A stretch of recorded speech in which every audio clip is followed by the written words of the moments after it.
Encore une fois, permettez-moi de vous raconter ma vie. Mais comme prêtre, ça arrive très souvent d'avoir cet évangile comme texte pour les inhumations. Et comme les inhumations, il y en a beaucoup, heureusement moins que de baptême, mais il y en a quand même beaucoup, eh bien on l'entend souvent, ce texte-là. Pourquoi ? Parce que cette histoire de grain de blé, c'est mignon, et puis ça donne quelque chose de quasiment palpable.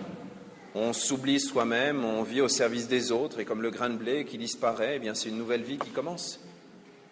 Pourtant, aujourd'hui, nous avons l'occasion d'entendre ce texte avec son contexte. Et là, les problèmes commencent. Vous vous souvenez, au début, il y a 2 Grecs qui débarquent. On ne sait pas d'où ils viennent, enfin, de Grèce, sûrement. Et puis ils disparaissent. On ne sait pas où ils sont passés. Ils viennent voir Philippe, parce qu'il devait avoir un nom qui leur plaisait. Philippe va voir André, et les deux vont voir Jésus, mais les Grecs disparus. Quel rapport entre ces 2 Grecs, qui représentent les étrangers, et puis cette histoire de grain de blé? On ne sait pas.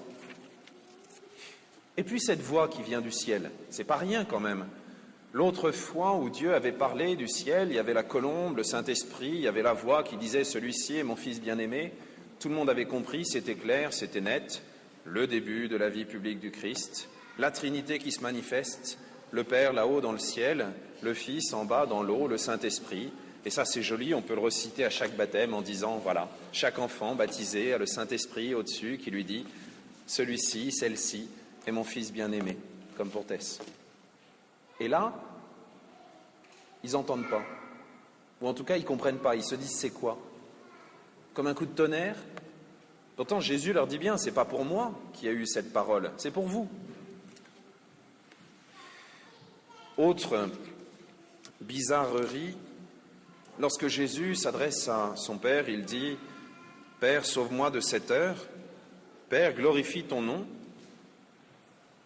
Et en dessous, Dieu dit « Je l'ai glorifié, je le glorifierai encore. » Nous pourrions avoir l'impression que lorsque Dieu répond à la prière de Jésus, il lui évite la croix. Et pourtant, là aussi, il y a quelque chose qui est bizarre. Attention, pour bien le comprendre, nous devons nous arrêter un petit peu au texte. Jésus dit « Que vais-je dire ? Père, sauve-moi de cette heure ?» Mais non, justement. Naturellement, comme être humain, il aurait plutôt tendance à dire « Père, sauve-moi » parce que ce n'est pas facile, ce n'est pas évident de mourir, même si on sait qu'on va ressusciter. Je vous mets au défi de trouver ça sympathique. Non, il demande à son Père « Père, glorifie ton nom ». Et la manière dont Dieu lui répond, c'est justement par la croix. Jésus vient renverser toutes nos certitudes. Les Juifs attendaient un Messie qui viendrait être un chef de guerre pour les libérer d'une situation politique.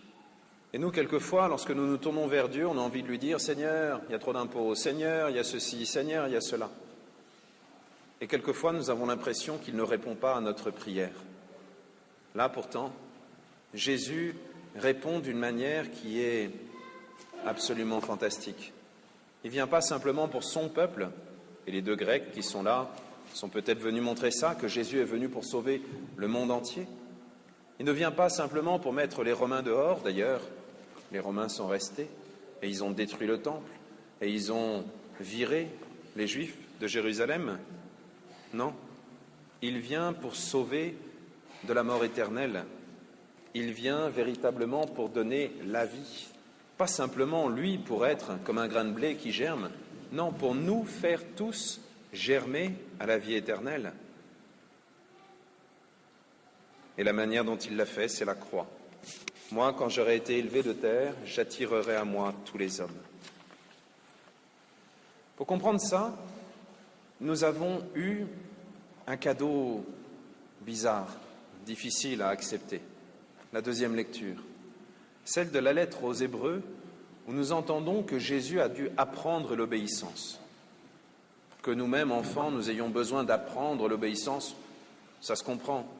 On est plutôt des esprits indépendants, et puis avant de réussir à obéir à papa et maman, il y a du travail. Mais que Jésus ait besoin d'apprendre l'obéissance. C'est quelque chose de tout à fait extraordinaire. En plus, il est bien précisé, il a pris par ses souffrances l'obéissance. Jésus est venu nous sauver, pas simplement en faisant une promenade de santé, en venant nous annoncer « Bonjour, je suis le candidat choisi par le Dieu très haut et je suis venu vous annoncer simplement qu'il faut voter pour moi ». Non, Jésus est venu véritablement donner sa vie. Et pour le comprendre, nous avons ce cadeau du pape, le jubilé de la miséricorde. D'habitude, il faut attendre le dimanche après Pâques pour parler de la miséricorde. Là, c'est bien, on peut commencer maintenant. La miséricorde, c'est ce cœur de Dieu qui se penche jusqu'à nous et qui vient comme nous englober.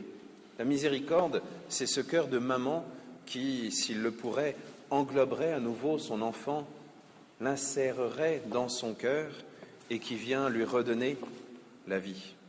Ce cœur de Dieu qui vient jusqu'à nous, Jésus nous l'apprend par cette obéissance. Nous avons un grand défi à relever. Je vous ai dit que pendant ce temps du carême, j'allais vous parler de la confession. Eh bien, cette confession à laquelle je voudrais tous nous inviter, moi aussi, vous inquiétez pas, je suis pécheur, cette confession, c'est celle de reconnaître que l'amour de Dieu est vraiment au-delà de tout ce qu'on peut imaginer. Reconnaître que nous sommes faits non pas pour demander pardon comme un esclave qui aurait fait une erreur, mais au contraire, comme le disait la première lecture, pour recevoir cette loi au plus profond du cœur, pour à notre tour avoir un cœur de père, avoir un cœur de mère, avoir ce cœur qui se colle au cœur de Dieu.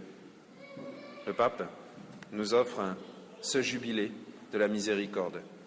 Nous pourrons peut-être avoir l'occasion d'aller fêter ce jubilé dans la ville sainte de Rome. Nous aurons peut-être l'occasion de partir en pèlerinage ou d'organiser quelque chose. Je suis preneur de toutes les idées, de toutes les initiatives, mais nous pourrions déjà commencer par fêter Pâques avec un cœur libre, un cœur accroché au cœur de Dieu. C'est pour ça que le 1er avril, non, ce n'est pas une blague, pendant toute la journée, ici même, à Anvermeux, depuis le matin à 8h jusqu'au soir, 21h, 22h, ça dépendra. Tant qu'il y a du monde, on continue. Je me tiendrai à votre disposition pour toutes les personnes qui voudraient se confesser, non pas parce que Dieu voudrait qu'on soit parfait, mais parce que son amour nous a déjà relevés, nous a déjà englobés, nous a déjà fait renaître, nous a déjà fait revivre. Oui, que Dieu nous aide à nous souvenir de notre baptême et ce 1er avril à vivre vraiment en chrétien, parce que c'est la chose la plus joyeuse qui soit. Nous sommes sauvés. Amen.